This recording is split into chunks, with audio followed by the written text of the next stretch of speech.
24. 24 final, que dice, y los paganos pisotearán, dice en esta versión, más claro, va, paganos pisotearán Jerusalén hasta que se cumpla el tiempo que les ha sido señalado. ¿Oyeron eso? Pero en esta versión, Kirsten, no sé qué versión, segunda parte, sí. Esta es la versión de donde sacaron la popular, pero esta es sí, ¿verdad? Es la versión Kittel.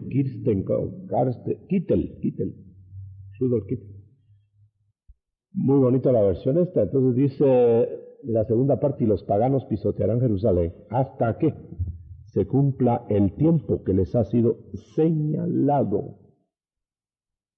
Bueno, entonces la revolución teológica es de dos tesis.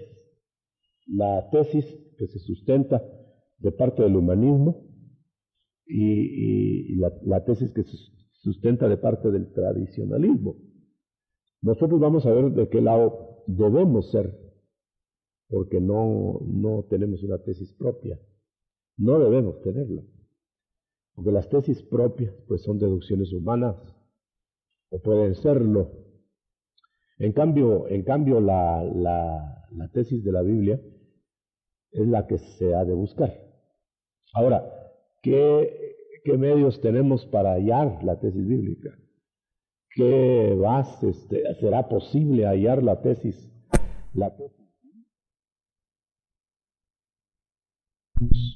En sus detalles del tiempo final encuentre los parámetros suficientes como para colocarse en una posición a la cual el Espíritu Santo nos pueda llevar. Esa es la pregunta.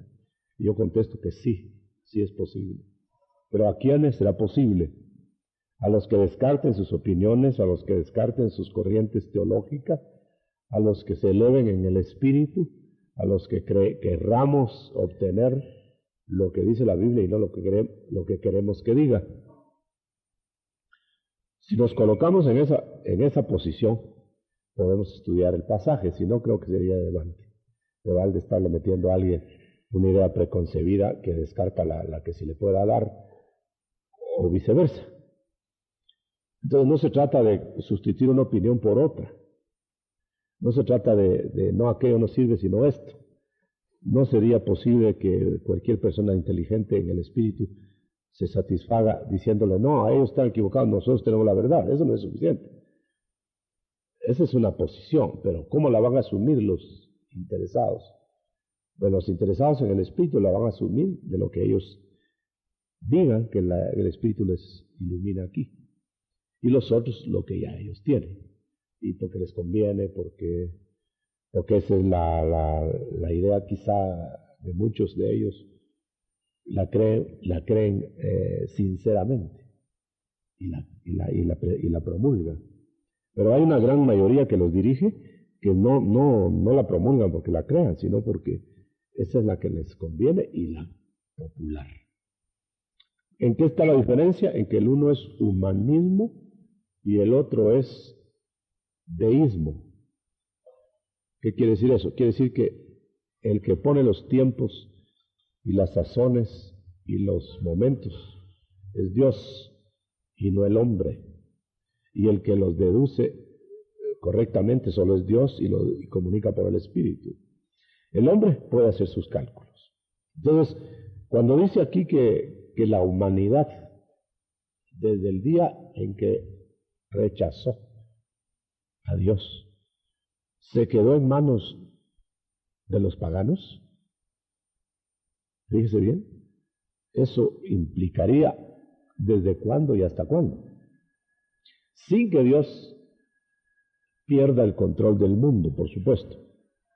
Él sigue gobernando, pero ustedes noten que Él va a gobernar el mundo por medio de gobernadores, de líderes. Pero también noten ustedes que no son cristianos los líderes, todos los líderes, más bien la mayoría no lo son, los líderes del mundo. ¿Por qué sería eso? Porque precisamente Dios dejó en manos de los paganos el mundo para que lo gobiernen los paganos, respaldando él que son ministros, porque al fin y al cabo son ministros, unos testigos de Dios, si es que van a estar en una posición aquí, y los otros, los gobernadores que van a gobernar a la manera que el mundo se quiere gobernar. De otra manera, no subiría desde un principio nadie que no fuera cristiano. ¿Me explico, verdad? Apunta si tienen dudas. No subiría nadie a los gobiernos del mundo. Si los ministros de Dios son los únicos que van a gobernar, para gobernar los cristianos el mundo. Cosa que no es cierto. Las estadísticas abrumadoramente lo niegan, porque 99.99% han sido paganos los gobernantes. ¿Quiénes han sido los únicos que se han introducido por ahí como cristianos? Algunos que con misiones especiales de neutralización de ciertas actividades extremadas de los paganos, los ha colocado Dios, pero no para quedarse en eso, sino como testigos de que Él no está de acuerdo con todo eso, pero que lo permite. Ejemplo Daniel, ejemplo José, que fueron gobernantes dentro del gobierno pagano, pero no fueron ellos los gobernadores, sino que estaban bajo la supervisión pagana, que solo fueron, repito, testigos de la verdad de Dios en medio de la mentira de Satanás. Bueno, entonces, si pudiéramos nosotros saber y colocar el tiempo de los paganos, cuándo empezó y cuándo terminó, cuándo terminará, estamos en posición entonces de saber que el Señor nunca va a gobernar el mundo de otro modo hasta que regrese. Fíjense bien que eso es categórico. Entonces invadimos recuérdenlo nada más porque no vamos a buscar citas, pero vamos a ver el libro de Daniel. En el libro de Daniel, parece que quieren entrar algunos ahí. En el libro de Daniel, en su capítulo respectivo, se habla de 4 imperios sucesivos, no simultáneos, sucesivos que van a gobernar el mundo. Ahora note usted que esos imperios sucesivos, yo insisto en sucesivos, porque no son imperios que simultáneamente van a estar, sino que va uno tras otro, uno tras otro, uno tras otro, hasta que se termine el tiempo de los paganos. Lógico que los gobernadores pues van a ser paganos. Y entonces tenemos nosotros que se dio la revelación a Daniel de que capítulo 2 de Daniel, de que el tiempo de los gentiles empezó cuando rechazó la humanidad entera, rechazó a Dios en la Torre de Babel. Entonces la Torre de Babel es el parámetro que tenemos para saber que los gentiles van a ser los gobernantes, los gentiles paganos van a ser los gobernantes del mundo. A partir de que Dios va a cambiar su trato inmediato en el capítulo 2, estamos hablando del 11 de Génesis, en el capítulo 12 va a cambiar para hablar con un pueblo de Él que va a poner en la tierra, para hablar con ese pueblo, Dios, y ese pueblo hablar con la humanidad. Eso es lo que se llama el pueblo contacto de Dios. Lo vamos a poner así porque nunca hubo antes de la Torre de Babel pueblo contacto, ni lo va a haber después de Israel. ¿Cómo es eso? El pueblo contacto es que ahora va a tratar con todas sus facultades comunicativas, Dios, de hablar con el pueblo mesiánico, Israel. Pero lo tiene que fundar, lo tiene que formar. ¿Cómo lo forma? Llamando a Abraham. Y de dentro de Abraham, de los lomos de Abraham, como dice literalmente, saca a Israel. Tiene que trabajar mucho para hacerlo de Jacob Israel. Y una vez que lo tiene como Israel, le promete el rey Mesías. Aunque recuerden ustedes que el rey Mesías se lo prometió Dios a toda la humanidad en Abraham, 3:15 de Génesis. Pero como lo rechazaron, de hecho, en la Torre de Babel, entonces ahora va a enviar todos sus profetas, todas sus teofanías, todas sus visitaciones, que antes eran a toda la humanidad. En los 11 capítulos primeros de Génesis se ve. Y ahora va a ser solamente Israel. Entonces empieza a moverse el pueblo contacto, preparándose por medio de los avisos proféticos para que aparezca el Mesías. Entonces, ahora el Mesías rey es el reino que viene a Israel. Ahora no es a la humanidad. Pero nótenlo claramente, porque si no notamos esto claramente, y tal vez ustedes anotan ahí sus dudas en el respecto, porque yo tenía mis dudas también, y las he aclarado, gracias a Dios, para dárselas a ustedes en consenso bíblico categórico, no supuesto. Entonces, si estamos en capacidad de demostrar eso, ya la pegamos. Si no estamos en capacidad de demostrar eso, ya la fletamos, porque entonces tienen razón los otros. Fíjense que yo mismo me estoy haciendo el reto. Entonces, si ustedes siguen conmigo la idea de que el Mesías viene y viene y viene, desafortunadamente el pueblo contacto no fue lo espiritual suficiente para recibir correctamente los avisos proféticos. Es decir, los avisos proféticos fueron dados diáfanamente, pero a la manera que lo entendiera cada mente según su altura espiritual. De tal manera que los mensajes proféticos mesiánicos fueron interpretados por la mayoría de Israel, que era una mayoría carnal, con la grandeza del mesianazgo en su segunda venida. Porque se avisó de 2 venidas que parecía una. Pero que se deja ver en el fondo, si uno es acucioso, de que no puede ser una, puesto que en una viene en burrita y en la otra viene en caballo blanco. En que en una viene de rey golpeado y muerto, y en la otra viene de rey invicto. Esto no puede ser la misma venida, ¿verdad? Pero ellos no lo discernieron. Entonces, al no discernirlo, esperaban un Mesías glorioso que los liberara políticamente de Roma. Porque el pueblo contacto fue entregado a los paganos por derrota espiritual. Entonces ya no tenía el Señor pueblo contacto, solo tenía al Mesías. Entonces el Mesías lo manda dentro del pueblo contacto y el pueblo contacto lo crucifica. O sea, se perdió el aviso del pueblo contacto y del Mesías. Solo lo recibieron los del remanente de Israel. Y ellos fueron sus seguidores del Mesías. Bueno, entonces ahora ya llegamos al punto de que el mundo se prepara a recibir un aviso. Ya no Israel.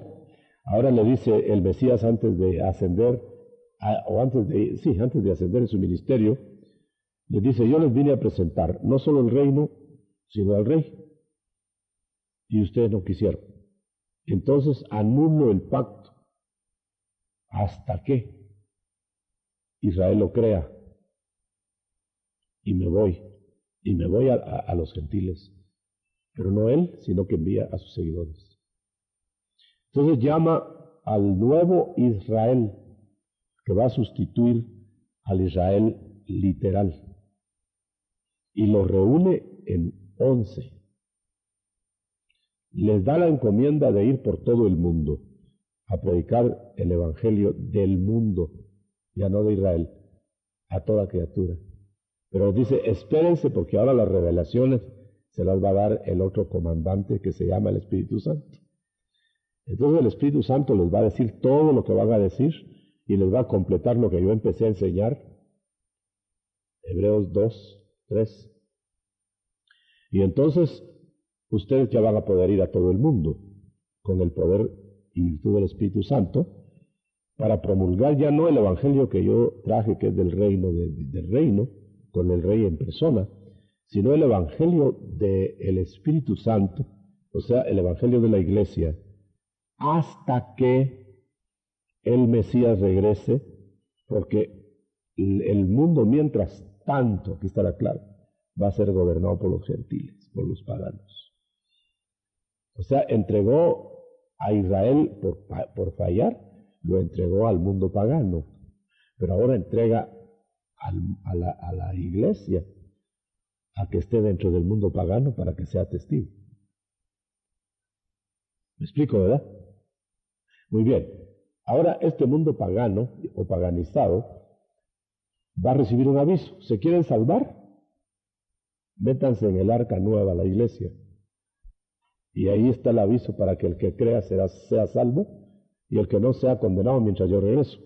Porque cuando yo regrese, la iglesia misma va a estar pregonando dentro del Evangelio del Espíritu que el Rey viene.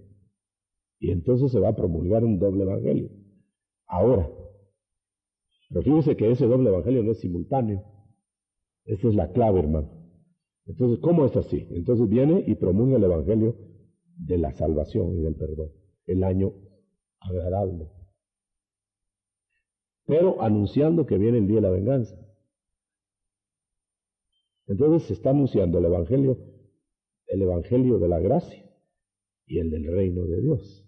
Solo que este es presente y este otro es futuro. ¿Por qué? Porque hasta que venga el rey será presente.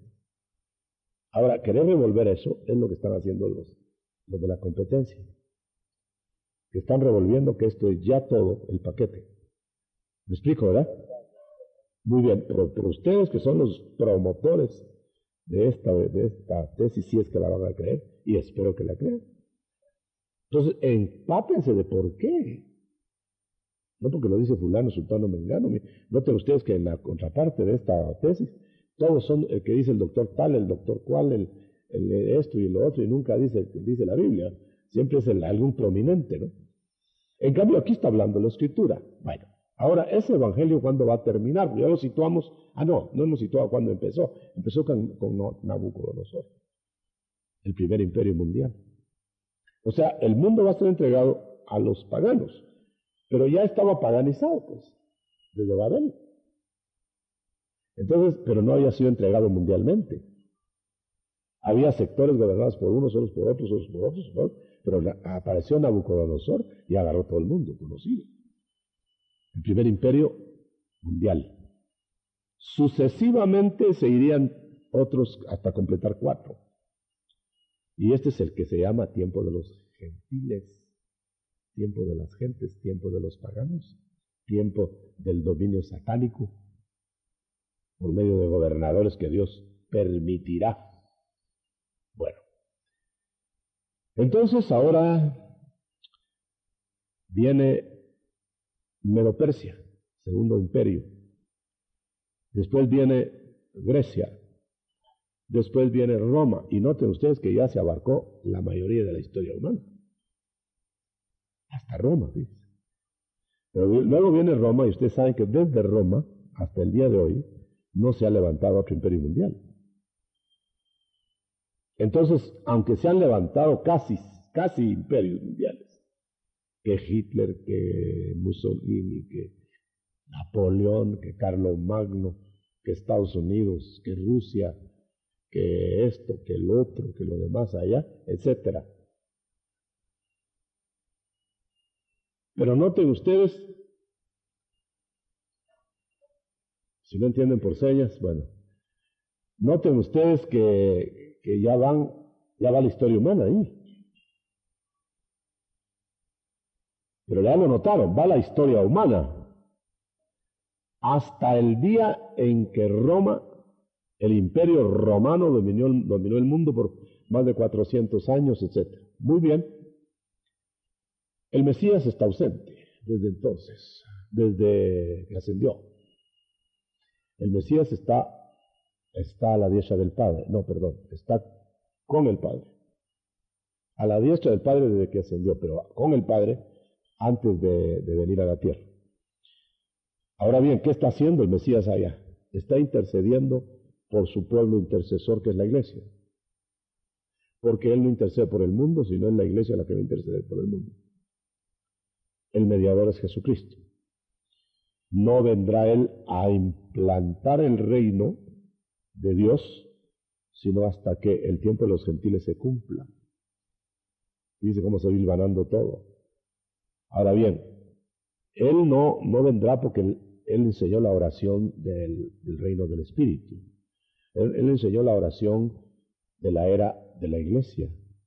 Padre nuestro que estás en los cielos, santificado sea tu nombre. Vénganos tu reino, así como en el cielo también en la tierra, pero está en futuro. Que venga. ¿Cuándo? Cuando regrese el Mesías. Ahora, ¿por qué la tesis contraria alega que ya está el reino? Porque ya han confundido el reino del Espíritu con el reino territorial final. Noten ustedes que el reino del Espíritu no tiene territorio. El reino del Espíritu no tiene trono, no tiene rey, no tiene soldados, no tiene armas, no es reino de la tierra. Por eso Cristo dijo, ahora mi reino no va a ser así como los de aquí, pero después sí. Después yo vengo armado y tomo el mundo y ustedes van a ser mi territorio, todo el mundo va a ser mi territorio, etc. Muy bien, ahora si nosotros hemos acogido el hilo, nosotros vamos a ver que esto es una sabiduría extraordinariamente clara en la Biblia. No estamos torciendo nada, no estamos distorsionando pasajes, solo estamos exponiendo. Esta cosa se ha hecho tan firme en mi corazón, hermano, que para mí es tan claro como la luz del día. Solo lo que me cuesta es explicarlo. Espero en Dios que poco a poco se vaya entendiendo. Bueno, entonces, el tiempo de los gentiles es, según el pasaje que leímos en Lucas, es cuando la Jerusalén de la tierra sea pisoteada por última vez. Son parámetros demasiado claros, hermano. El primero, dijimos que era cuando Nabucodonosor tomó el mundo. ¿Ok? Y 4 imperios sucesivos. Y cuando tome el 5.º imperio del mundo, será el regreso de Cristo. Cuando se pisotee por última vez Jerusalén.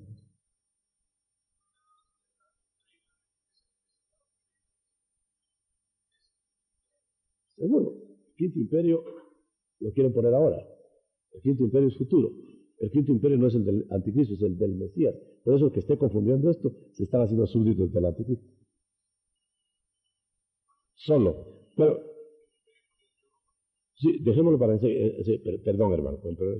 Vamos a colocar el 5.º imperio y después lo desmenuzamos. Entonces viene que cuando van a pisotear por última vez Jerusalén, que es el parámetro ideal. Por eso dice, miren para Israel, miren a Jerusalén, oren por la paz de Jerusalén, pongan los ojos para allá. ¿Por qué? Porque 20 y tantas veces ha sido ya Jerusalén, según nos dijeron allá, en Israel. Hay 20 y tantas construcciones de Jerusalén desde que la tomó David. Vaya, pero no nos ocupemos de tantas. Miremos las últimas. El Señor en el Monte de los Olivos les dijo, miren, como ustedes quieren saber los tiempos, les voy a hablar de los tiempos de Jerusalén, y con los tiempos de Jerusalén midan. Por eso dice, ved a los árboles y a la higuera. Miren a Israel y a las naciones en el final de los tiempos. Bueno, entonces, ahora,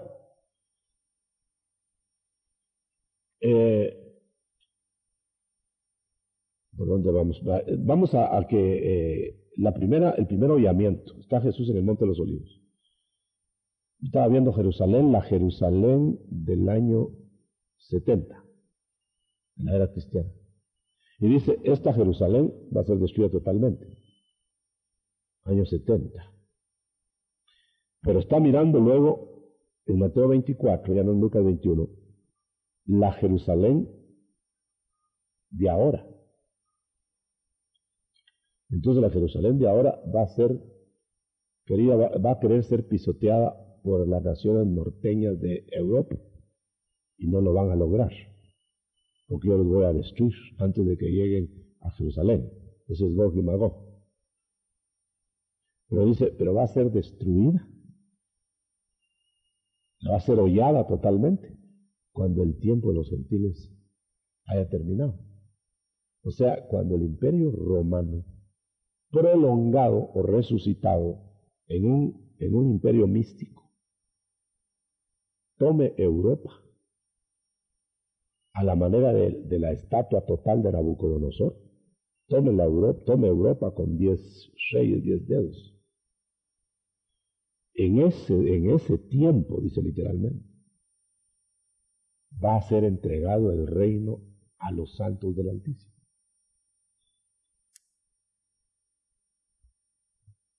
Entregado cuando el Mesías regrese a destruir los reinos de la tierra. Ahora, noten bien, sí, el literal, pero no va a venir a compartir gobierno con los reyes de la tierra, ni va a venir a gobernar simultáneamente con ellos, sino que va a venir primero a destruirlos totalmente.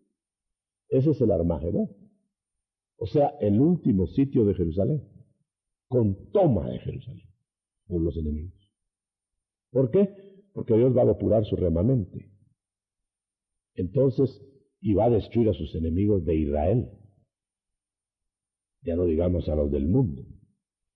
Pero, ¿cómo hace? Viene sobre Jerusalén todo el mundo, toman Jerusalén, y cuando se va a sentar el nuevo rey del quinto imperio, lo derriba el Señor con la piedra que viene cortada sin mano, que pega en los pies, en los dedos de la estatua, deshace toda la estatua, y esa piedra, noten bien, no es el reino. Esa es la piedra es Cristo, el Mesías. Pero el Mesías no es el reino, porque el Mesías ya está ahí arriba con todo poder y no tiene el reino. Entonces, ¿cómo lo va a tomar? Lo va a tomar violentamente, destruyendo los otros reinos, pero en su venida. Entonces se queda la piedra en la tierra y se hace una montaña que ocupa toda la tierra. La montaña es el reino. No hay que confundir una cosa con otra, porque si el reino fuera en la piedra, pues a lo mejor dicen que ya vino, ¿verdad? Como ya vino hace 2000 años y ya está poniendo la montaña.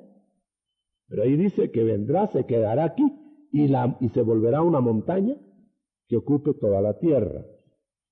Luego entonces es fácil deducir que el quinto imperio será la toma del Mesías con todos sus ejércitos de todos los reinos de la tierra y reingresando a Jerusalén destruida, con templo y todo, y con destrucción del anticristo y destrucción de todos los pueblos, y haciendo juicios sobre todas las naciones en sus individuos, porque se quiere hacer creer que el juicio de las naciones es de naciones, así le pusieron los tradicionales traductores, pero realmente es juicio de las gentes enemigas de Israel, porque se manda a unos cabritos y a otras ovejas, pero individualmente. Busquemos en Mateo 25, según esta versión, está todavía más clara que cualquier otra versión, 25-32. Está más clara que cualquier otra versión. Dice, cuando el Hijo del Hombre venga, rodeado de esplendor, es la Epifanía, ¿no? Entonces todos los ángeles vendrán con él y se sentará en su trono glorioso. Noten que ya es en su trono glorioso. Esto ya no es en el trono de David, o a lo mejor podría tomarse todavía. Pero ¿qué es lo que va a hacer? La gente de todas las naciones se reunirá delante de él. Las gentes. Y él separará unos de otros de las gentes. Como el pastor separa las ovejas de las cabras, y pondrá las ovejas a su derecha y las cabras a su izquierda, pero no naciones de un lado y naciones del otro, gentes de las naciones. O sea que los que van a ser castigados y enjuiciados van a ser las gentes que trataron bien a Israel con las gentes que trataron mal a Israel. Los enemigos de Israel van a ser destruidos. Y los otros se les va a dar alguna ventaja relativa, que yo no sé cuál será. Tal vez oportunidad en el milenio. Noten, en el milenio, pero no en la eternidad, porque nadie se salva por méritos. Entonces, en el milenio seguramente van a ser probados, porque en el juicio final se terminan las naciones. Bueno, déjenme avanzar. ¿Ah? Ajá, léelo. Sí, Daniel 7, 22. Hasta que vino el anciano de días y se hizo justicia a favor de los santos del Altísimo. Y llegó el tiempo cuando los santos tomaron posesión del reino. Ahí está, clarísimo. Bueno, ahora note, ustedes van a ver que no van a poder refutar nadie aquí, si es que tuvieran alguna duda, pues, pero háganlo para aclarar. Entonces, por ejemplo, ya está tomado el reino, la piedra ya cayó, ya se destruyó el sistema de los paganos, ahora suben a gobernar los santos, no ahora. Ahí entonces suben a gobernar los santos.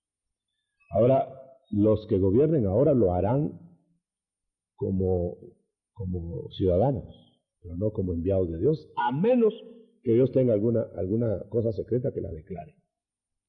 ¿Verdad? Vamos a ver, por ejemplo, ¿qué interés podríamos tener nosotros ahora en ponernos a gobernar o poner gobernantes cristianos, por ejemplo, en un gobierno pagano? Tal vez diría yo, el interés máximo que nosotros podríamos tener sería como el interés máximo que podría tener un extranjero que viniera a vivir a Guatemala y que se interesara en lo de Guatemala, pero solo porque está aquí. O para decirlo mejor, solo mientras está aquí. Se interesará de que le arreglen, de que le cuiden su casa, de que esto y que el otro, pero no se va a interesar en la política puramente de partido, porque él no es de aquí y va para otro lado. Ese sí sería el interés máximo del creyente en medio de los gobiernos paganos, de vivir en paz donde esté para mientras, pero no otra cosa, no subirse a gobernar, porque no se puede gobernar paralelamente con los paganos, porque no puede un cordero gobernar con asémilas, y los intereses son totalmente opuestos, diametralmente opuestos. Un cordero no puede gobernar con marranitos, en ninguna manera. Lo que podrá hacer, influenciar decididamente en las cortes, en los gobiernos, como influenció Daniel y José. Bueno, a veces ese sería el punto más discutible y que podemos aclararlo. Bien, entonces, así que el reino mesiánico se instaura y el Señor lo está imponiendo con vara de hierro, que ya la cosa es distinta. Entonces se acabó el tiempo de los gentiles, ahora viene el tiempo de los santos.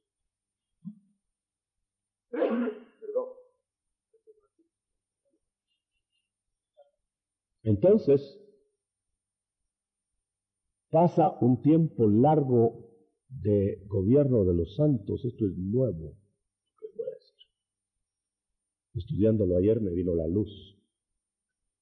Este es tiempo de santos, ya me estoy refiriendo al mesianazgo, al reino del Mesías, en esta tierra temporal. Pero Él es inmortal. Él es otra vez eterno. Y sus santos son inmortales. Y sus ángeles son inmortales. Pero está en un mundo mortal. Entonces, ese no es el quinto imperio de Dios.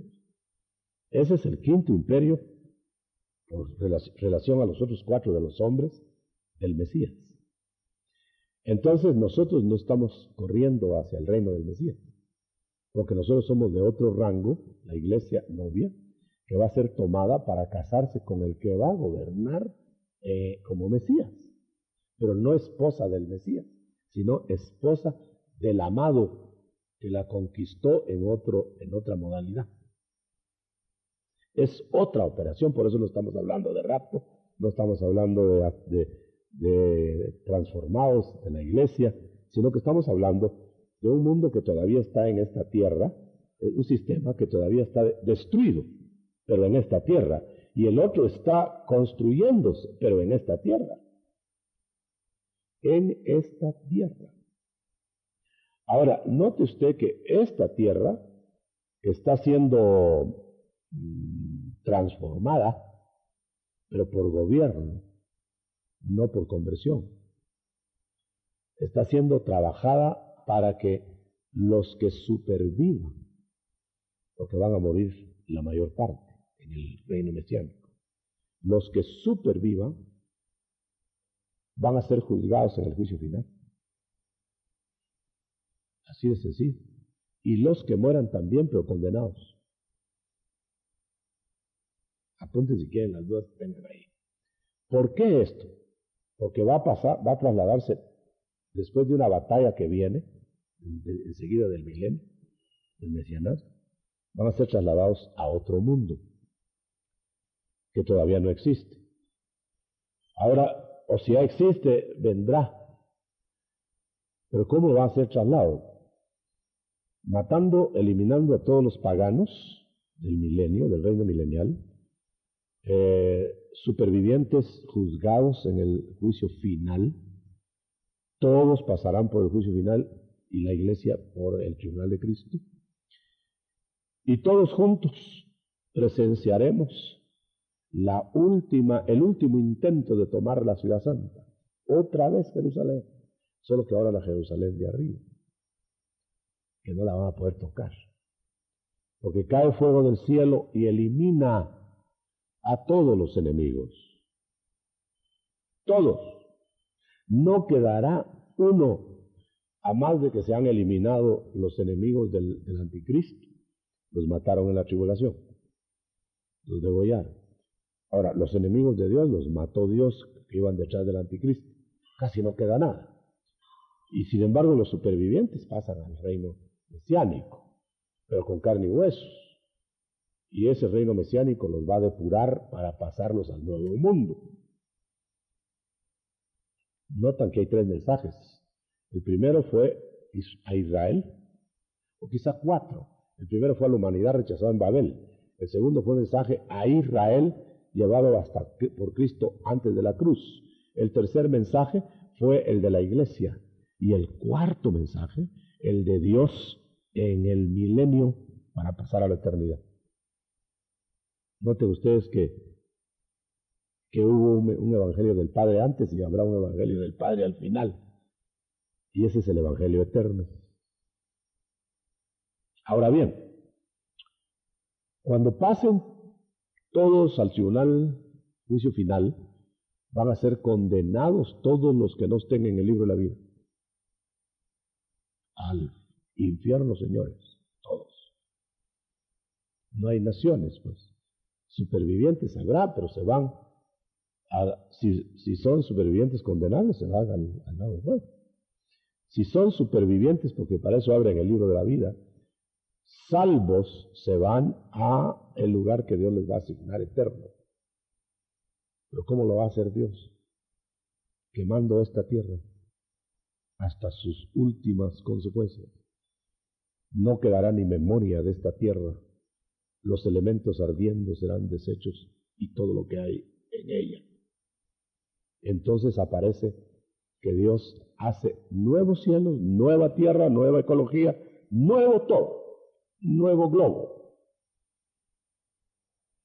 ¿Y cómo pasamos nosotros de aquí para allá? Y resulta que cuando pasamos como haya sido, pasamos de aquí para el otro mundo nuevo, encontramos naciones en el nuevo mundo, rebeldes. Y las vamos a sojuzgar nosotros con el Señor. 21, 24 de Apocalipsis.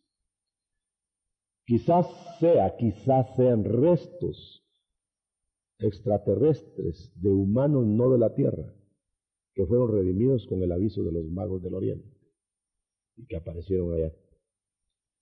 Ahora bien, si esto es así, de todas maneras, si no fuera así, de todas maneras vamos a encontrar naciones rebeldes y vamos a encontrarnos gobernándolas con Cristo, pero el Cristo ya universal, inmortal y nosotros inmortales. Se cierra ahorita toda la exposición con esto.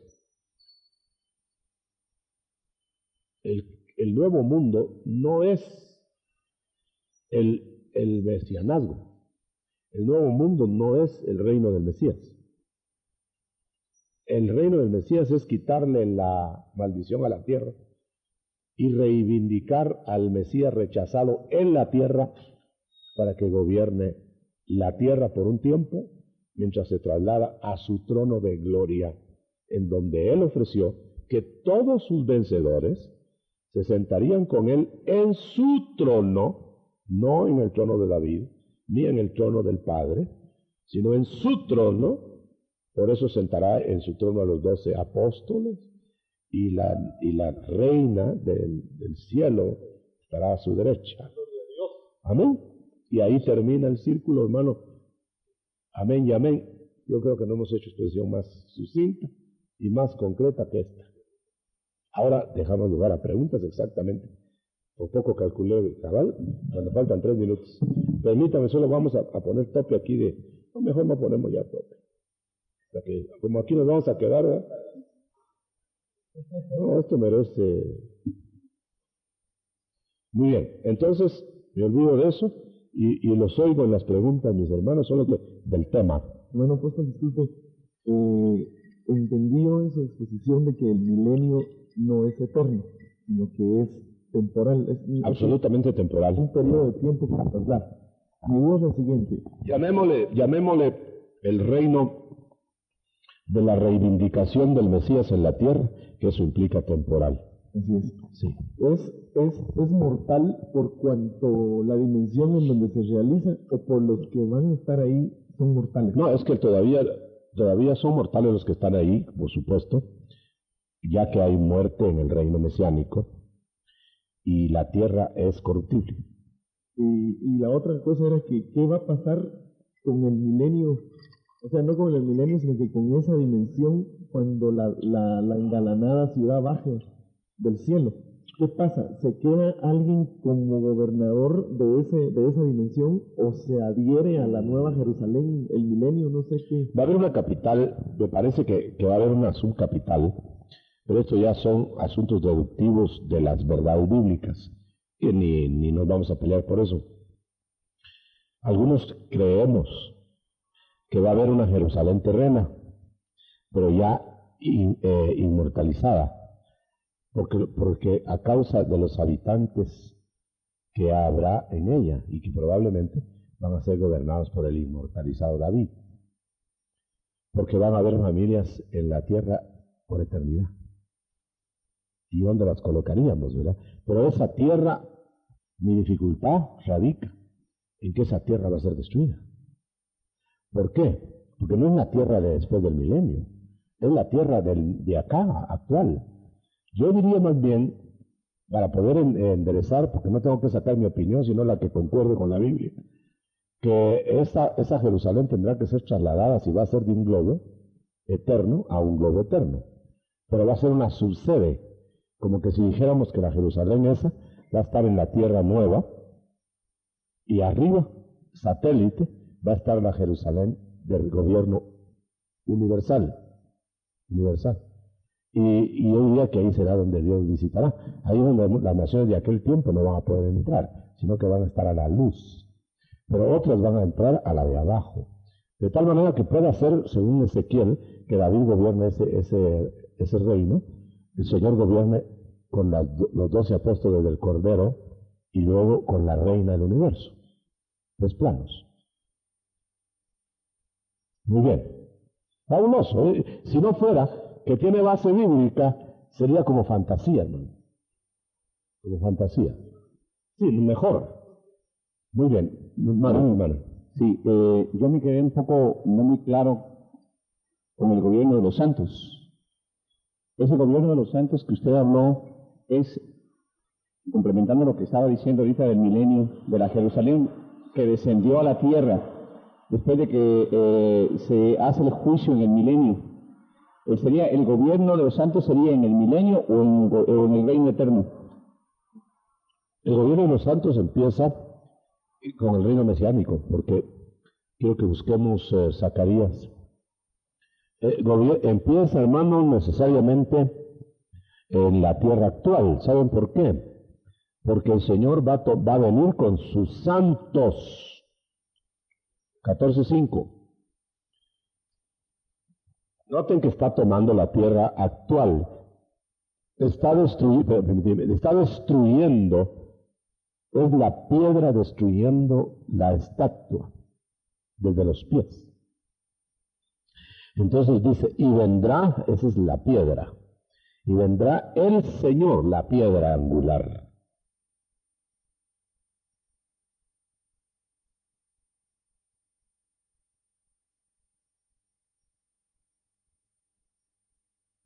Consagrados. Bueno, aquí dice los fieles, juntémonos, santos fieles, acompañando al Señor para tomar Jerusalén.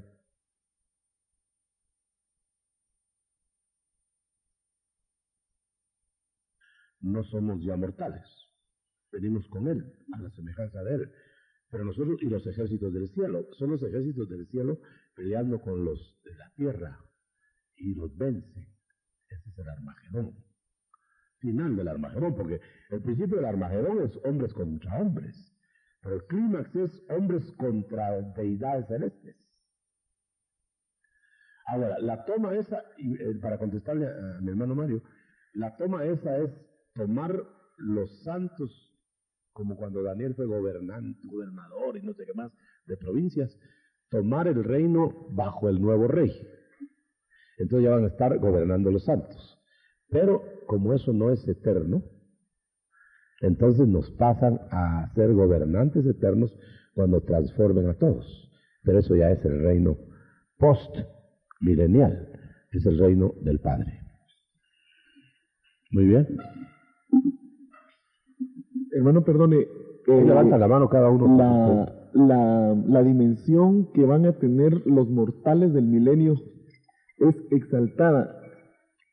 Y es correcto decir que van a tener que ser glorificados cuando pasen a la santa ciudad, hermano.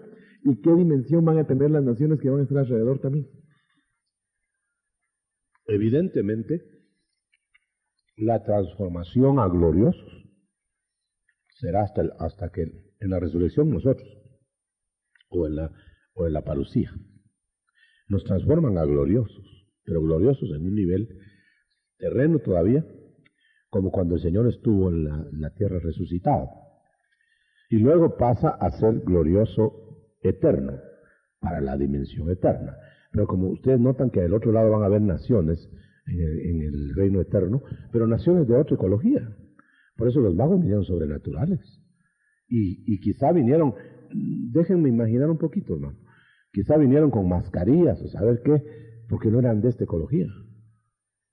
O los adaptaron para esta ecología y luego se fueron. Y si allá van a estar con esa ecología, ¿cómo van a poder sobrevivir en aquella ecología? Entonces ahí está la duda, si los adaptaron, si estos y el otro. Pero el caso es que no son de esta ecología. Ahora, aparte es que en el milenio sí va a haber todavía esta ecología, solo que sin maldición. Una ecología sin las rarezas que hay ahora, con ozono completo, con animales complementados, etcétera, pero no todos transformados, porque todavía se anulará la involución, entonces quedarán otra vez como antes, pero eso no es eterno, porque Adán iba a ser eterno, no era eterno, iba a ser eterno si obedecía. Hermano Otto, disculpe, nos podría ayudar para la comprensión de este tema, el conocer no solamente el principio, sino que el final del tiempo de los gentiles. ¿Tiene algo que ver aquel tema que en alguna oportunidad usted dio de estatua a estatua para conocer el tiempo de los gentiles? La primera estatua es la de Nabucodonosor literal. La última estatua es la del anticristo. Entonces, de estatua a estatua es el tiempo de los gentiles. Por eso es tiempo de estatuas, ¿verdad? Tengo un versículo aquí, hermano, tengo un versículo que quisiera leer, que creo que nos puede ser de mucha edificación en este tema. Dice, no obstante lo que tenéis, retenedlo hasta que yo venga. Y entonces, hasta que yo venga, y al vencedor, al que guarda mis obras hasta el fin, le daré autoridad Claro, sobre las hasta naciones. entonces tendrán autoridad sobre las naciones. Pues es un abuso de confianza, ¿verdad? La cita es Apocalipsis 2, 25 y 26. Claro. Ahí está más, mire, más claro, no canta un gallo, decía un evangelista. Hermano, la estatua sería la que habla Pablo en 2 Tesalonicenses capítulo 2, que no será manifiesto el anticristo sino hasta que se vea la apostasía. ¿Cuál es ese No, es lapso que de tiempo? la apostasía son los adoradores de estatua. Hasta que aparezcan los adoradores de estatua y el adorado anticristo, no será el fin, no será todavía la venida de Cristo. Y por los acontecimientos, usted no podría, hermano, más o menos... Fijar, ¿sí? no, ni lo intento siquiera. Solo lo que podemos decir es que se acerca el tiempo de que se unificará. Noten que la estatua última, no la primera, pero la primera es la figura, va a ser edificada por el cabeza omnímoda de los paganos. 1. 2. Será hecha por un gentil cabeza. Luego el anticristo no es judío. Será hecha a base de música, la adoración. Eso es la religión única, musical, con crack y rap y crack, droga, ¿verdad? Y ¿cómo se llama el otro? No, el rock. Bueno, ahora bien, noten que lo uno es gobierno mundial civil, político, y lo otro es religioso. Por eso van a estar unidos el anticristo y el falso profeta. Ahora, ¿qué fue la pregunta? Vamos a ver, pero, entonces no habrá libertad religiosa en ese mundo del anticristo. Pero habrá remanente de Apocalipsis 7:9 venciendo para llegar a la acción celestial. Entonces, bueno, es imposible, absolutamente imposible, y ahí sí yo me abro, porque ustedes saben que antes nosotros teníamos el cassette antiguo de que solo los judíos pobrecitos se quedarían a la tribulación. Y poníamos que las multitudes de vestido blanco, pues eran judíos, ¿verdad? Qué bonito, fácil, pero es insostenible decir que la iglesia como cuerpo de Cristo toda asciende, porque entonces no se queda nadie de cristiano. Y que tendríamos que arrancar de las páginas de la Biblia, Apocalipsis 7:9. Leámoslo si quiere. Y 14. Ahora, ustedes noten, si van a haber cristianos, sean judíos o no, a eso ya no interesa. Son cristianos. ¿Por qué están en la antesala del final? Porque no lavaron sus ropas. Ahora note, no pensemos en nacionalidad. No lavaron sus ropas blancas. Luego entonces tenían ropas blancas cuando entraron a la lavandería. Salieron con las ropas limpias de la lavandería, pero las lavaron fuera de tiempo.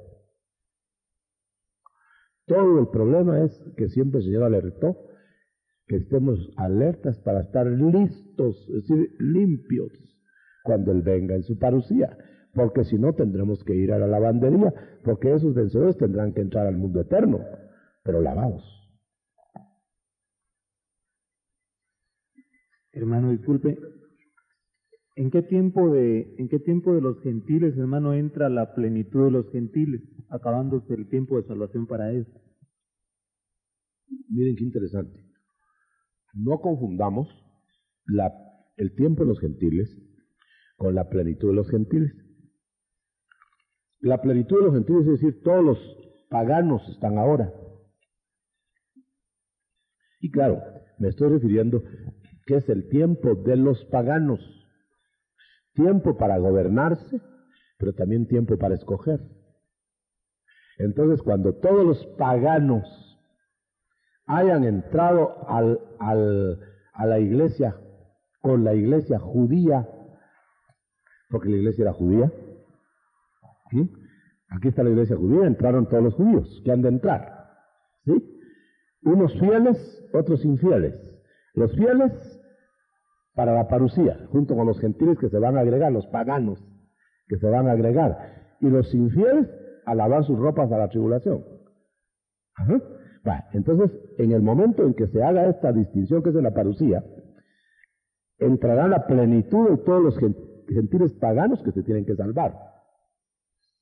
Se va y ya no hay salvación para los paganos. Entonces, hasta que la plenitud de los gentiles haya entrado, entonces trataré en la segunda parte. Esto viene a confirmar que la salvación de todas las gentes posibles es en la parucía, hasta la parucía, hasta ahí. Y el escape de los lavanderos de vestido blanco es de ahí para adelante. Creo que está claro, ¿verdad? De ahí para adelante se escaparán los escapables apuntados en el libro de la vida, ¿verdad? Pero no se salvarán creyendo ahí, sino habiendo creído cuando la plenitud de los gentiles tenía la oportunidad. Esto viene a confirmar que no tendrán oportunidad los gentiles ni nadie en la tribulación, sino los que ya están inscritos en el libro de la vida, porque ya entraron a la plenitud. Si no, no es plenitud, es decir, la plenitud es totalidad. Mi hermano, si la totalidad entró, entonces no es extra totalidad los que se están salvando, sino son parte de la totalidad. Si no, no entró la totalidad. Hermano, ¿podría hablar un poquito más cuando usted dijo de que estaría en el gobierno eterno, estaría el Señor y estaría la reina? La reina ha sido convencida de gobernar con él, coheredera de todo, aún del trono. Entonces gobernará como la esposa del Cordero. Pero no los salvos, porque los salvos gobernarán las naciones. Los salvos estarán en niveles de rango inferior. No sé dónde estarán los ministros que hicieron la novia, pero también estarán en rangos gobernantes universales. Unos serán los del Cordero, otros serán los del Espíritu. Pero el caso es que toda la esfera creativa de Dios va a ser gobernada por sus seguidores de rango. Y repito e insisto, la novia al lado derecho de su trono y los otros servidores ahí con él en el trono, pues son vencedores, y la tierra y el universo gobernados por Cristo Rey eterno, no Cristo Rey Mesías, sino Cristo Rey eterno. Es diferente, ¿no? Cristo Rey mesiánico, temporal. Cristo Rey eterno, ya no es temporal.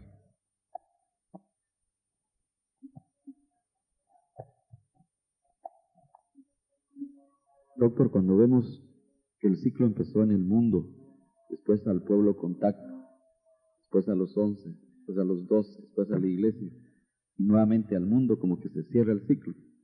¿Puede ser entonces que de Adán a Noé es otro ciclo? Solo son ciclos. El ciclo eterno es de Dios eterno creador a eterno creador. El ciclo del Evangelio del Padre es todo el aviso para que reconocieran al Mesías en la tierra y el recogimiento de todos los creyentes al final en el reino eterno. Otro ciclo, de Adán a la restauración del paraíso en la tierra, es el otro ciclo. Otro ciclo es el ciclo de la novia que se convierte en esposa y gobernantes eternos, es otro ciclo. Y así podríamos hablar de ciclos, dividirlo en ciclos, y sería muy bueno un día estudiar los ciclos biológicos, porque se ve que no hay que confundir la gimnasia con la magnesia ahí, ¿verdad? Hay que dividir, trazar bien, para poder entender, porque por eso andan muchos metiéndose donde no les importa, y andan metidos donde no deben estar, porque no saben distribuir los tiempos. Por eso se hicieron las cruzadas famosas, porque creyeron que era de tomar el reino en el mundo y los vencieron los musulmanes. Hermano, la vez pasada cuando usted llegó a inaugurar Rey de Reyes, mencionó que la reina del cielo iba a tomar posición dentro del ambiente ese. Entonces mi pregunta específica es si el Espíritu Santo, cuando ya cumpla su función aquí en la tierra y junto con los ministros entrega a la novia, ¿tendrá parte él en el gobierno como una entidad concreta, hermano? ¿O solamente se va a adherir al gobernante Dios en lo eterno? No podemos ser muy meticulosos en eso porque no hay mucha luz, pero sí podemos avanzar diciendo que desde que fuimos arrebatados en la parusía, según 1 Tesalonicenses 4:13 en adelante, seremos acompañantes del esposo a donde quiera que vaya. Entonces no sé en qué calidad va a estar en una parte, en otra parte, en otra parte, pero ustedes notan que hay lugares donde se está de un modo, otros lugares de otro modo, pero terminará en un correinado con Cristo, en el trono, porque dice que le va a dar autoridad sobre las naciones. ¿A quién? Probablemente a los siervos, a los servidores fieles, pero está más en rango todavía la esposa, ocupando el palacio. Si nosotros vemos las figuras, vamos a ver que la esposa tiene un rango elevadísimo a la diestra del padre, pero también los vencedores, o serán los mismos vencedores la novia, esa novia, o será extra vencedores para otras cosas. Va a tener abundancia de servidores. Hermano, viendo las posiciones o ubicaciones que se van a tener, el llamamiento a la iglesia podría ser entonces estar atentos a la higuera para conocer los tiempos y estar limpios esperando la parusía del Señor, independientemente de la posición que cada miembro pueda tener. Yo creo que debemos olvidarnos un poquito de los rangos, en el sentido de que por estar ambicionando posiciones perdamos espiritualidad, y más bien hacer eco de lo que Cristo dijo en Lucas 21:36, me parece por ahí: velad y orad para ser tenidos por dignos de escapar a todas estas cosas que vienen negativas, que vienen al mundo entero. Estar limpios en el sentido de consagrados, eso es evidente. Ahora, no solamente consagrados, sino colocados de alguna manera en la generación que nos tocó vivir, colocados con un propósito determinado. Definitivamente, el que distribuye quiénes van a ser, entiéndanmelo así, quiénes van a ser novia, quiénes van a ser esto, quiénes van a hacer aquello. Definitivamente, en el fondo de todo el cuestionamiento que pueda haber, es Dios. ¿Por qué? Por la contraseña de Rebeca, uno. Por la colocación en las generaciones que nos tocó vivir, que no nos buscamos nosotros esa colocación. Evidente, ¿no? Tampoco le pidieron al Señor los padres de la tribu de Leví: Señor, queremos tener un sacerdote, sino que el Señor lo hacía y lo mandaba. Quiere decir que él sabía cuántos iba a poner y por qué los mandaba a la tribu de Leví. Pero noten, no pedían los de Leví ir a Leví. Entonces, ¿quién escoge? Ahora yo les endoso la pregunta: ¿quién escoge si viene uno escogido? Ahora, ¿qué escoge uno si puede escoger aquí? Muy buena dualidad de pregunta. ¿Qué escoge uno cuando escoge aquí? ¿Y qué escoge uno si ya viene escogido?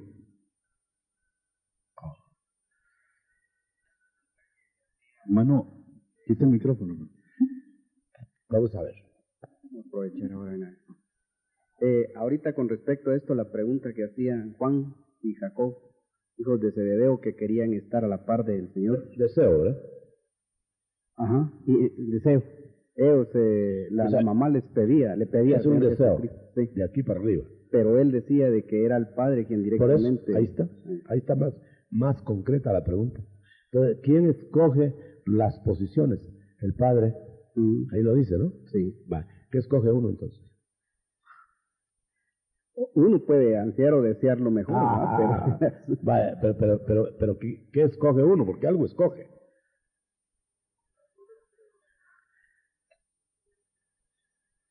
No, tenemos que ir más al fondo porque dice que las obras también las preparó Dios. Tenemos que ir más al fondo. ¿Qué escoge uno, hermano? Bueno, digamos una cosa, ¿escoge uno algo aquí? Porque si no, no vale la otra pregunta. ¿Escoge uno algo aquí? Sí, escoge. Vaya, como ya nos amarramos de que sí escoge uno aquí, ¿qué escoge? El estar cerca de Cristo, ser obediente. Vaya. Obediencia, desobediencia, casarse o no casarse. Ok, vaya. Porque si uno ya viene escogido y colocado en su generación, uno ya viene clasificado para ser Adán aquí, para ser lo que es uno hoy, para ser el otro que está allá, para ser del milenio el otro que está allá, porque ninguno pidió su generación. Ahora, el día que uno de nosotros pudiera pedir, yo quiero nacer en los días de Napoleón, tenía que saber uno la historia. Yo quiero nacer en Noruega y de 2 metros de alto. Bah, pues si lo oyen a uno como ir llover, porque ya lo tienen clasificado genéticamente. Bah, entonces, la pregunta cumbre entonces sería, entonces, ¿qué escoge uno si escoge? Mire, hermano, viendo, por ejemplo, cuando dice buscar primeramente el reino de Dios y su justicia, usted decía que no perdiéramos, digamos, hace un momento, espiritualidad. Por estar buscando posiciones. Por estar buscando posiciones. Entonces, nuestro interés primordial como cristianos ya no es pensar con la mentalidad carnal. ¿No te gustaría tener una posición alta? Claro, pero más que eso, mejor que el Señor disponga de mi vida y estar yo cerca de Él. Yo sé que... Bueno, entonces lo que estamos tratando de colocar es que si a uno le gustaría, pues es bueno pedirlo. El que quiera obispado está bueno, dice, pero que tenga y estas condiciones. Entonces quiere decir que no es prohibido pedir y desear. Lo que no debemos nosotros desear es que Dios haga como nosotros decimos, porque Él clasifica, definitivamente. Ahora, si lo ponemos nada más así, entramos en un fatalismo que ya Dios lo determinó todo. Por eso les estoy diciendo que es un juego combinado de escogencia y que nos han escogido. Pero ¿qué es lo que escogemos y qué es lo que ya nos escogieron? Eso es lo difícil de catalogar. Pues bueno, yo estoy haciendo la pregunta a ustedes para que me ayuden, porque... Hermano, caeríamos en que Dios es soberano absoluto y el hombre es responsable. Justamente le doy un libro sobre eso y me llamaba la atención.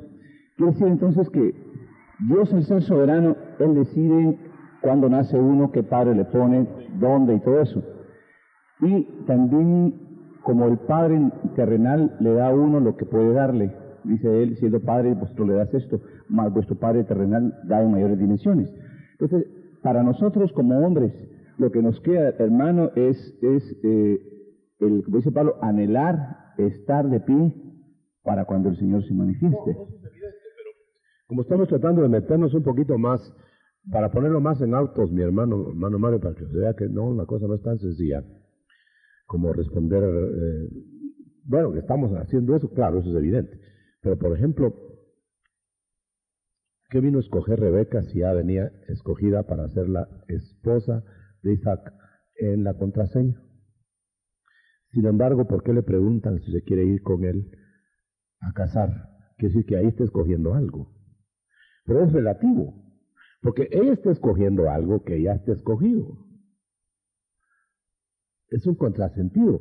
Quiero decir, yo diría, hermanos, miren, porque como ya me hiciste la pregunta, ¿y qué es lo que vamos a escoger? Si fuera tan fácil ya lo hubiera respondido antes yo para dar luz, pero lo difícil es saber en qué somos responsables. Perdón, ¿y en qué? Espérame un poquitito. ¿Y en qué es soberano Dios? Soberano en todo. Al final de cuentas, nos vamos a percatar en el fin de los tiempos, de que todas las vueltas que dimos nosotros las dimos dentro de una jaula que ya iba caminando para donde tenía que llegar. O sea que vamos a ver, como dijo un predicador, que dijo, ¿quieres tú entrar? La puerta, rótulo. Entró a la salvación. Y cuando entró allá al otro lado, el rótulo de adentro, para todos los de adentro decía, en aquel ¿quieres entrar? Pero en el de adentro decía, pero yo ya te escogí. Bueno, entonces dijo este que entró, entonces ¿por qué me dijeron que entrara? Si ya me tenían escogido. Pero esa es la realidad. Aquí no sabemos quién está escogido. Me dicen, entra, entro. Y ahí adentro me dicen, pues ya te escogí, pues gloria a Dios, ¿verdad? Pero estoy adentro. Pero no podemos decir a quién va a escoger, a quién no va a escoger, porque se necesitaría estar en lugar de Dios para escoger. Porque Él es soberano. Por eso, ese es el gran problema de hace 2000 años entre Arminio y Calvino, pues. ¿Escogemos nosotros o escoge Dios? Si no escogemos nosotros, no somos responsables. Si escogió Dios, menos responsables. Ahora, si escogemos nosotros, entonces sí somos responsables. No, las dos cosas. Las dos cosas. Porque toda la Biblia nos grita que somos responsables. Pero toda la Biblia grita que Dios es absoluto soberano. Un ejemplo. Los profetas del Antiguo Testamento que fueron colocados miles de años, centenares o miles de años antes de Cristo, hubieran deseado tener la salvación que nosotros tenemos. ¿Y qué les dijo Dios? No, esa es otra cosa. Y ustedes ahí quietos, eso fue el papel de ustedes. Está diciendo en otras palabras el Señor, ustedes no salten épocas porque yo los coloqué aquí y tienen esto, y yo coloqué aquí estos y tienen esto otro y ya. Ok, ahora pregunta. Hermano, ¿no será que habrá alguna una escogencia de Dios para determinadas cosas para nosotros, pero que estriba el punto en el cual si yo lo hago de buena voluntad o de mala voluntad, aunque hay cosas que hay ciertos personajes en la Biblia, por ejemplo, que si no hubieran aparecido, el marco histórico de la Biblia no se hubiera podido realizar. Pensaba en esta porción que decía Pablo, si yo hago mi tarea de buena gana, recompensa tendré. Pero si no la hago de buena gana, de todos modos la comisión me ha sido encomendada. Como que había algo que Pablo tenía que hacer porque había sido escogido para eso. Pero la recompensa, su galardón dependía de qué tan buena... Evidentemente los galardones no existirían si no hubiera responsabilidad humana mayor o menor. Pero estamos en el grado de que de todas maneras esas escogencias son relativas, son dentro de cierto límite impasable. Los profetas fieles en el Antiguo Testamento tienen su galardón, los profetas infieles tienen su castigo. Pasémoslo a la otra época y a la otra época y hasta la última, lo mismo. Pero ¿quién colocó en cada tramo a cada cosa? Es ahí donde yo quiero que mejor dejemos sentado para no seguir especulando y que no vamos a llegar a nada, hermano, porque no nos cabe. No especulemos, que dejemos sentado que Dios en el final de cuentas es el soberano absoluto, pero que nos deja oportunidad de participar para que nosotros tengamos galardonamientos. Ejemplo, pudo haber resucitado a Lázaro con todo y piedra. Quiten la piedra. Participación. Responsable. Pero no quita ni pone que quiten o que no quiten la piedra la resurrección de Lázaro. La resurrección de Lázaro no dependía de la piedra quitada o no quitada, eso, la vida iba a darla. Yo más bien creo que es una participación que nos da el Señor a nosotros con galardonamiento para por si lo hacemos bien, mal o no lo hacemos, y esa es la ronda que tenemos de movimiento dentro de la jaula que va caminando en una tabulación divina.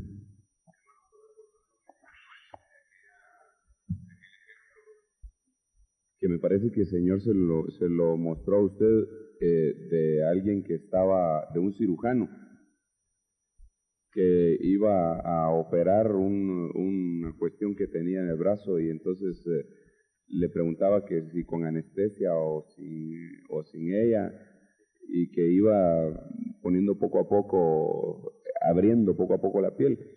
Y pensando en el caso de Jonás y de Sansón, que Jonás de todo modo le habían dicho que tenía que ir a Nínive, es decir, él estaba escogido para ir a Nínive. Sin embargo, él tenía que escoger cómo ir a Nínive, ¿verdad? Es decir, si se iba a ir en submarino. Muy bonito el o se ejemplo iba a ese ir para lo que uno escoge dentro de lo relativo. Pero ya a Sansón ya no le dieron chance. Él escogió mal y se fundió y se murió. Entonces ya es un Jonás que no regresó. ¿Ya me entiendes? Entonces, al jugar los dos ejemplos, tenemos que nos quedamos en lo mismo otra vez, porque a unos les resulta de un modo, a otros de otro modo, pero ¿quién influyó ahí? ¿Quién hizo la cosa? Yo estoy de acuerdo que según la entrega, pero no dentro de la relatividad. Mira, por ejemplo, el Señor dice, yo te doy, ten seguro que yo te doy el pan, y hay que sudarlo. Pero si uno solo sudara, no lo alcanzaría. Lo alcanza uno sudando en Dios. Entonces, todo tiene su relatividad. Vi ese corto de televisión que les dije yo de un hombre que se convirtió y que ahora dice que ama a Dios y no que solo cree en Dios, porque lo operaron a pulmón abierto, a corazón abierto, y todo lo filmaron. Y eso yo lo vi, no me lo contaron, quizá alguno de ustedes lo vio, anteayer creo que fue. Tremendo, hermano. Ese hombre le preguntaba, mire, ¿y usted por qué cambió tan raro después de la operación? Pues sí, yo vi mi operación. ¿Cómo así? Sí, yo salí de mi cuerpo cuando me estaban operando. Y estaba en el techo, dice, mirando toda la operación. Y vio cuando le sacaron el corazón y todo. Y entonces, como está filmado, me acordé por lo que en el guante del cirujano que estaba operando, se veía nítida, a colores, una paloma operando, es decir, en el guante del cirujano. Así, yo lo vi, hermanos. La paloma bien hecha, hermano, como acabada, ¿me entendés? No siluetita, no, bien en colores. La palomita en la mano del cirujano operando. Telemundo, no sé qué programa sería. Y baja el hombre y se mete vos y le dice, entonces usted ahí recibió algo. Usted quiere decir que ahora cree en Dios. No, antes creía en Dios, ahora lo amo. Bueno, pero lo que me impresionó fue la paloma en la mano del cirujano. Y a lo mejor ni cristiano era. Operando. ¿Tendrá Dios medios o no tendrá Dios medios? Hermano, le tengo una pregunta. Fíjese que estaba chequeando aquí a raíz de la pregunta que hacía hermano Garavito del tiempo de los gentiles y de la plenitud de los gentiles. Y entonces me encontré con una cosa que me causa mucha duda y quisiera exponérsela. Dice, después de esto volveré y reedificaré el tabernáculo de David que ha caído. Reedificaré sus ruinas y lo levantaré de nuevo. 4 cosas. Y que empiezan con, después de esto volveré. Ese volveré, ¿a qué se refería el Señor? Primero, pero en el versículo 17 dice, con el propósito de que el resto de los hombres busque al Señor. Esa es una cosa. Y todos los gentiles que son llamados por mi nombre. Sí, pues, entonces, ¿a qué se refieren esos dos grupos y las 4? Porque para los tiempos la pregunta al principio, pero esto último ya lo oí bien. Dice, para que el resto de los... No, al principio. Ah, bueno, después de esto volveré. Ya. Y reedificaré el tabernáculo de David que ha caído. Ya. Ahí van 2 cosas. Y reedificaré sus ruinas, van 3 cosas. Y lo levantaré de nuevo, 4 cosas. Sí. Muy bien, ahora tomemos la primera. Sí. ¿Cuál es la primera? La primera pregunta... No, la primera cosa que hará. Volveré. No, pero, bueno, pues digamos volveré. Volveré es que el Señor regresará en los tiempos de la restauración de todas las cosas. No es el volver epifánico, sino es el volver a reedificar con nosotros por el Espíritu Santo, en el Espíritu Santo, con nosotros todas las cosas a restaurar. Por eso dice los tiempos. Cuando ya venga el tiempo de que el Mesías baja a traer a su novia, eso es todavía en los tiempos de la restauración, pero otra época, más adelante. Ahora, el después, habría que ver antes de, ¿qué dice antes? Me parece que es la parucía.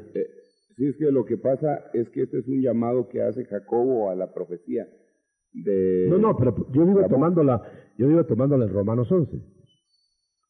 ¿O no es en Romanos 11? No, este es en Hechos. No, pero yo digo aquello donde dice que él, bueno, perdonen hermano, yo me patino en citas. Solo acuérdense de una cosa, el Señor regresará en su parucía al tabernáculo de David. Sí, o sea, de alabanza. Entonces tendrá que estar restaurando ya la alabanza.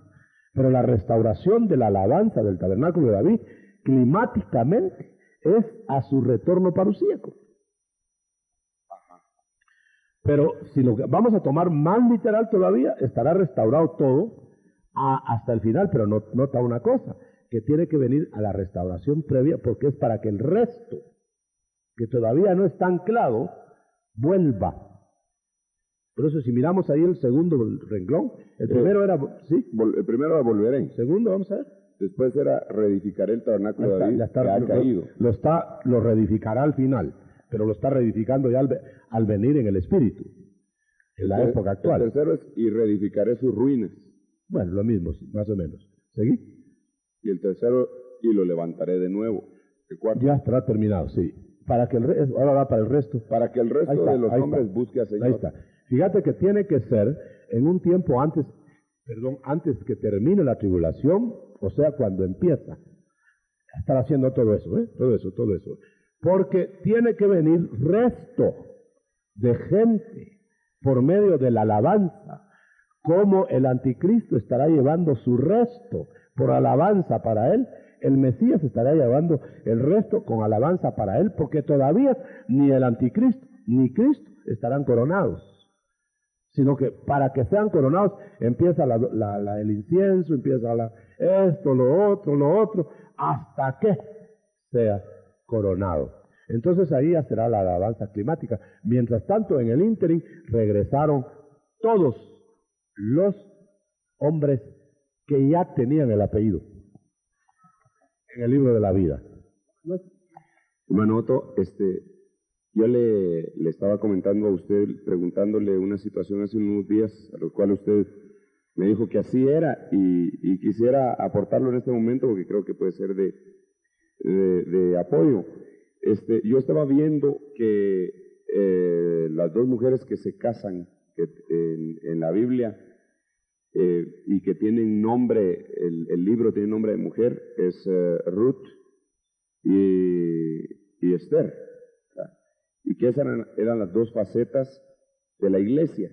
Ruth la primera faceta y Esther la segunda faceta.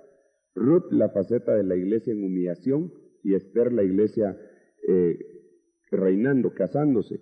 Entonces miraba algunas diferencias que las voy a mencionar. Digamos primero, Ruth se casa con un israelita y nosotros nos casamos con un judío. Sin embargo, Esther se casa con un gentil que es rey de reyes, no es específicamente de una nación, sino que es de todo el universo. Boaz quiere decir en él hay fuerza, es decir, que es en este tiempo en el cual nosotros necesitamos fortaleza de Dios. Asuero quiere decir el rey león. Esto es bien evidente, ¿verdad?, de lo que Dios está tratando de hacer. Ruth era moabita, nosotros éramos gentiles. Ella, Esther, era israelita. Ruth era viuda. Esther era virgen. Ruth quiere decir belleza. En cambio, a Esther le cambian el nombre. Y a nosotros nos van a cambiar el nombre precisamente antes de casarnos porque nos dan una piedrecita blanca. Al fulano, que era el diablo, en el tiempo de Ruth solo lo descalzan. Pero en el tiempo de Esther lo ahorcan. De una vez se termina. A Ruth le extienden el manto para cubrirla. A Esther le extienden el cetro para darle la mitad del reino. Entonces, pretender ahorita tener la mitad del reino sería mezclar a Ruth y a Esther, ¿verdad? Ruth es guiada por Noemí. Esther es guiada por Mardoqueo, el Cristo ya en persona con ellos. Ruth entra en la era del trigo. Esther entra en el jardín interior para solicitar. Ruth tiene un hijo que es fruto. Esther no tiene hijos, sino que gobierna. Entonces yo miraba que son dos cosas totalmente